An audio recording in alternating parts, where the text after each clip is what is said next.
Encara que no ho sembli, Catalunya, tot i ser un país petit, té una gran diversitat d'atractius naturals, no?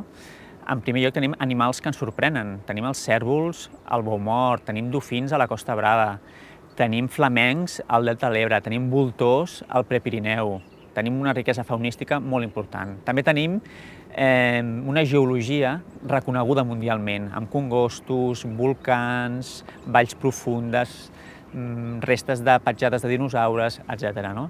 En tercer lloc, també tenim una flora i uns boscos que ens enamoren. Tenim una de les flores més riques d'Europa, amb més de 3.500 espècies de plantes i tot tipus de boscos que cobreixen el 40% del territori del país. I també tenim una gran diversitat de paisatges i d'ecosistemes, llacunes, muntanyes, valls, des de les muntanyes més altes dels Pirineus fins a les zones més baixes del litoral.